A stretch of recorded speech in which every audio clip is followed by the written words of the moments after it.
प्रिय विद्यार्थियों, बीए पाठ तृतीय वर्ष की इस ऑनलाइन क्लास में आपका पुनः स्वागत है। जिस टॉपिक के बारे में आज अपन चर्चा करेंगे वो है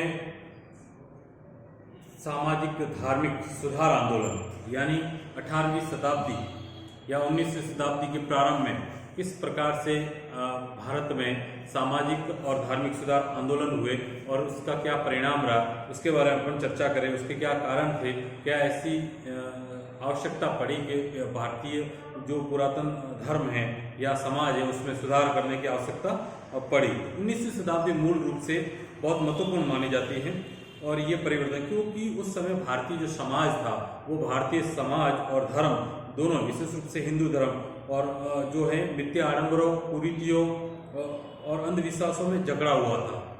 ये सांप्रदायिक द्वेष, जातीय कट्टरता, बाल विवाह, बाल हत्या, सती प्रथा, दलित जातियों की दुर्दशा, अस्पृश्यता, विधवा विवाह निषेध, आडंबर, मूर्ति पूजा, ये बहुत सारे इस तरह की कुरीतियां थी जिसने समाज और धर्म दोनों को ही जकड़ लिया था। इस ऐसी स्थिति में जब ये नए विचारक आए या नए पढ़े लिखे लोग आए, उन्होंने माना है कि जब तक समाज को क्या है उसको इस जकड़न से नहीं निकाला जाएगा, भारतीयों की जीवन पद्धति, भारतीयों की राष्ट्र भावना या और उसके जीवन में किसी प्रकार से सुधार नहीं किया जा सकता है।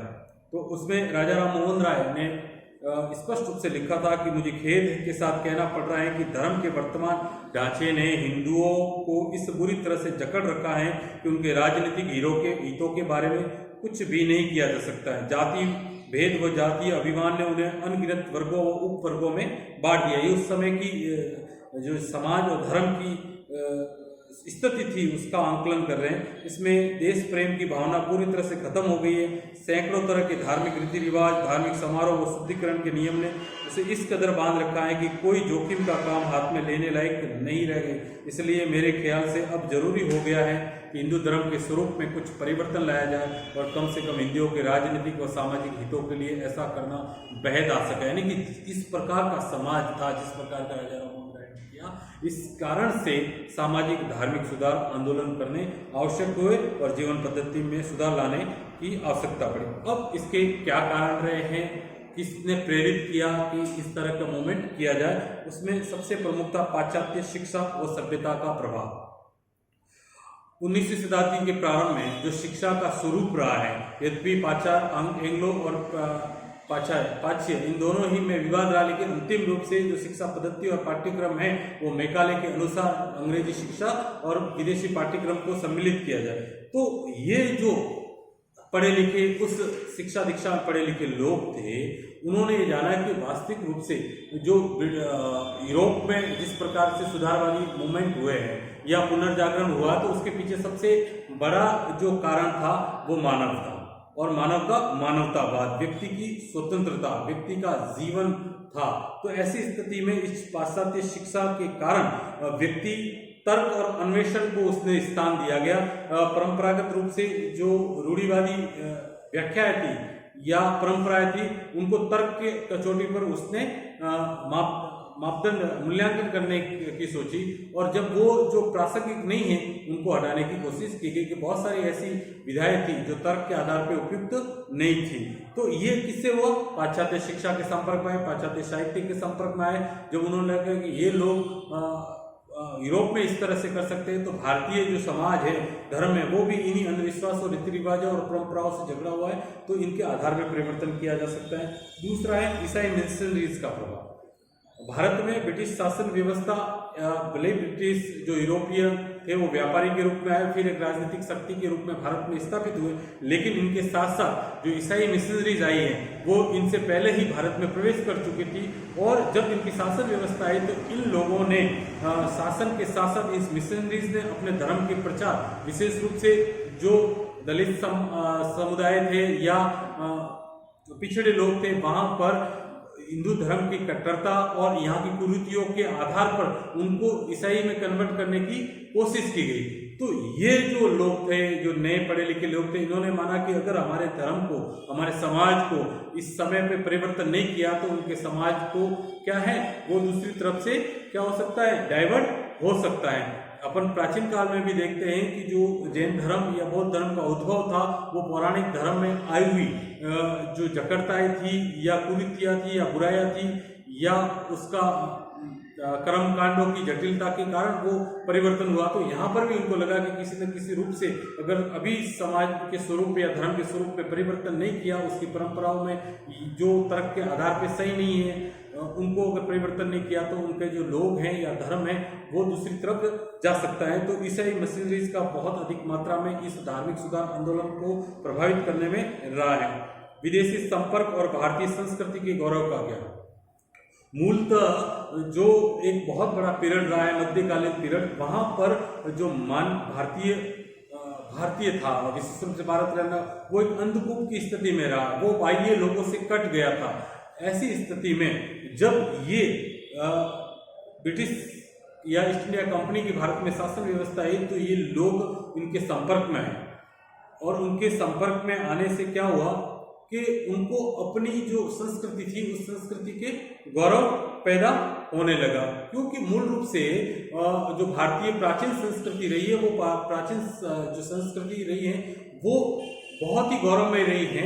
इसके पीछे उसका जो स्वरूप रहा है, भले उसका सौहार्दपूर्वक या बंधुत्व की भावना और जो सबको लेके चलने वसुधैव कुटुंबकम की भावना थी, इनसे तो ये जब आया तो उन्होंने माना कि हम जब विश्व के लोग हमारे प्राचीन ग्रंथों और साहित्य के आधार पर वहाँ पे परिवर्तन कर सकते हैं, तो हम भी क्यों नहीं हमारे जो पुरातन संस्कृति है और संस्कृति के मापदंडों को जो वर्तमान में बीच पच्युत हो गए हैं और जिससे के कारण क्या हुआ है, बहुत सारे समाज में जकड़ता आई है, तो उसके आधार पर पुरानी जो संस्कृति है उसको गौरव में बनाकर उसको लागू करके इन समाज सुधार का कार्य भी किया जा सकता है। समाज सुधारकों का योगदान, किसी भी मूवमेंट के लिए व्यक्तिगत रूप से जो कुछ लोग ये पहल करते हैं उनका योगदान रहता है।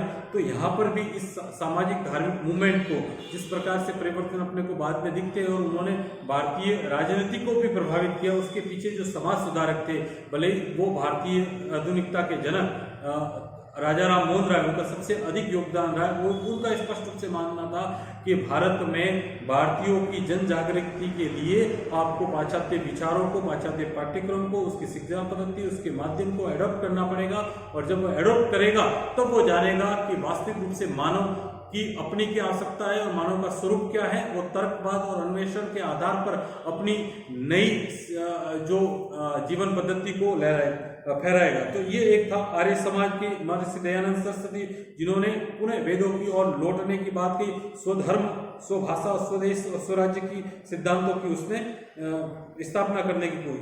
ईश्वरचंद विद्यासागर, विधवा पुनर्विवाह, क्योंकि ये सारी की सारी बातें थी वो कोई नई नहीं थी, इसलिए तो इसको भारतीय, इस मूवमेंट को भारतीय पुनर्जागरण कहा, क्योंकि वो प्राचीन भारतीय जो संस्कृति और सभ्यता थी उनमें विधवा विवाह, धार्मिक कट्टरता, इन सब का अभाव था। यानी विधवा विवाह उस समय हो रहे थे, शास्त्र कहीं पर किसी प्रकार की स्वीकृति नहीं दे रहा था। तो ये समाज सुधारकों का योगदान भी, विवेकानंद सबसे अलग रूप से इस धार्मिक मूवमेंट को आगे बढ़ाने वाले थे, वो थे स्वामी विवेकानंद। और उन्होंने न केवल भारत बल्कि भारत के बाहर जाकर भी भारतीय धर्म को पुनर्स्थापित करने की कोशिश की गई कि हिंदू धर्म अपने पौराणिक स्वरूप में किस प्रकार से महान रहा है। तो अगर इन सामाजिक सुधारकों ने जो प्रयत्न किए, इससे लोगों को प्रभावित किया, उन्होंने समाचार पत्रों के माध्यम से, अपनी पत्रिकाओं के माध्यम से, अपने संवादों के माध्यम से इस तरह के कार्य किए। राष्ट्रवादी भावनाओं का विकास, सामाजिक धार्मिक मूवमेंट को प्रभावित करने में राष्ट्रवादी जो भावनाएं थी या राष्ट्रवादी भावनाओं को प्रभावित करने में इन मूवमेंट का योगदान रहा। ये एक दोनों के ही क्या थे, पूरक रहे हैं। किस प्रकार से रहे हैं, क्योंकि अपन देखते हैं कि पाश्चात्य शिक्षा पद्धति और ये पढ़े लिखे लोग, और बाद में धीरे धीरे विशेष रूप से 19वीं शताब्दी के उत्तरार्ध में जब राष्ट्रीय भावनाओं का विकास हुआ, तो उस राष्ट्रीय भावनाओं के विकास में उन्होंने माना कि भारत की समस्याओं का निराकरण जब तक नहीं हो सकता है जब तक यहाँ का समाज और धर्म इन धार्मिक आडंबरों में, कट्टरताओं में या फिर भेदभाव से जकड़ा हुआ है, ये जकड़न जब तक खत्म नहीं होगी तब तक राष्ट्रीय भावना की जागृति नहीं हो सकती है। तो इन लोगों ने जो भी ये विचारक थे, इन लोगों ने पुनः इसको स्थापित करने की कोशिश की कि राष्ट्रवाद सबसे महत्वपूर्ण है, बाकी सारी चीजें गौण है। तो राष्ट्रवाद की भावना भी किसी न किसी रूप से उत्तरदायी रही है सामाजिक धार्मिक मूवमेंट के लिए। समाचार पत्रों पत्रिकाओं का योगदान बिल्कुल इस मूवमेंट को आगे बढ़ाने के लिए, क्योंकि उस समय भारत एक विशाल देश रहा है, इसलिए अपने इन समाज सुधारकों को जो पाश्चात्य शिक्षा पद्धति से या पाश्चात्य साहित्य के संपर्क में आए और उन्होंने अपने पुराने जो साहित्य शास्त्र है और वेद है उनको पढ़ा, उन्होंने पढ़ के जानने लगा कि जो ये धार्मिक आडंबर है, कट्टरता है, भेद है, ये सारे के सारे शास्त्रार्थ नहीं है। ये शास्त्रों में ऐसा कुछ नहीं लिखा हुआ है, यानी शास्त्रों के आधार पर जो इनको व्यवहारिक ठहराया जा रहा था वो किसी प्रकार से सही नहीं है। शास्त्र इस प्रकार की बात नहीं करे। जो मध्य युगीन पीरियड आया जिसमें इन व्याख्याकारों ने उसकी सही व्याख्या नहीं की गई थी और प्रत्येक कुरीति को, परंपराओं को किसके आधार पर माना गया? शास्त्रों के आधार पर माना गया। जब इन लोगों ने शास्त्रों को पढ़ा तो उन्होंने माना कि ये कहीं नहीं है, तो उन्होंने अपने समाचार पत्र पत्रिकाओं के माध्यम से अपने संवादों को, अपने विचारों को जनता में फैलाने के कार्य किया। और जब जनता इस तरह के विचार में आई तो उन्होंने इस मूवमेंट को आगे बढ़ाने में योगदान दिया, जिसमें प्रेसिस्ट ऑफ जीसस था, एकेश्वरवादियों का उपहार राजा राम मोहन राय का था, सत्यार प्रकाश अपने दयानंद सरस्वती की थी, गोपाल हरि देशमुख का लोकहितवादी था, बंगाल हरिकाव था। ये सारे के सारे जो अमृत बाजार पत्रिका थे, इन लोगों ने, इन पत्र पत्रिकाओं ने योगदान दिया। और एक और था पुनर्जागरण का प्रभाव। नए विचारों का अगर विश्व में कहीं पर भी प्रतिपादित हुआ या नई व्यवस्था को प्रतिपादित हुआ तो उसके पीछे जो कारक रहा है पुनर्जागरण, क्योंकि पुनर्जागरण की सबसे बड़ी विशेषता थी मानवतावाद, यानी मानव के लिए क्या उचित है वो महत्वपूर्ण था। इसलिए जो मध्यकालीन पीरियड आया जहां पर धर्म और राज्य के हितों की बात करते हैं, पुनर्जागरण ने किसको बात बताया? व्यक्ति के हितों की बात। और उसी के आधार पर बहुत अधिक मात्रा में यूरोप में परिवर्तन हुआ। यूरोप की आर्थिक जीवन में, उसके राजनीतिक जीवन में, अमेरिकन स्वतंत्रता संग्राम या फ्रांस की क्रांति या ब्रिटिश की गौरवपूर्ण क्रांति, ये सारे के सारे पुनर्जागरण के प्रभाव के स्वरूप में थे। तो जब भी पढ़े लिखे लोग इसके संपर्क में आए तो इन्होंने ये माना कि भारत में भी जो बात है कि उनका पुराना साहित्य और पुराने शास्त्र हैं वो किसी प्रकार से इन कुरीतियों के पक्षधर थे नहीं। पुराने में इस तरह की चल ही नहीं थे। वहाँ बाल विवाह, वहाँ पे बाल विवाह की प्रथा नहीं थी उत्तर वैदिक और वैदिक काल में, और उसी प्रकार से विधवा विवाह को उन्होंने सही माना है। ये सारे के सारे संयुक्त परिवार प्रथा, तो इन सब लोगों ने उस पुनर्जागरण के प्रभाव ने भी ये जो था अपने सामाजिक धार्मिक मूवमेंट उसको प्रभावित किया। इसके अलावा ब्रिटिश शासन व्यवस्था में जो परिवर्तन हुए, बोले न्यायिक प्रशासनिक क्षेत्र और विशेष रूप से जो रेलवे में सुधार हुआ है, उसके कारण भी ये सामाजिक धार्मिक मूवमेंट को आगे बढ़ाने में योगदान। तो ये अलग अलग कारक रहे हैं जिन्होंने प्रभावित किया, और प्रभावित करने के कारण 19वीं शताब्दी के प्रारंभ से लेकर अंत तक बहुत सारी ऐसी कुरीतियां थी। उन कुरीतियों को इस आंदोलन के माध्यम से समाप्त कर दिया गया। भले वो सती प्रथा हो, मूर्ति पूजा हो, या विधवा पुनर्विवाह की बात हो, कन्या भ्रूण हत्या की बात हो, या बाल विवाह, ये सारे के सारे अंग्रेजों पर प्रेशर डाला गया। इन्होंने मूवमेंट किया, और मूवमेंट करने के बाद में क्या हुआ, उन्होंने कानून बनाया, और कानून के माध्यम से इन कुरीतियों को समाप्त करने की कार्य किया गया। धन्यवाद।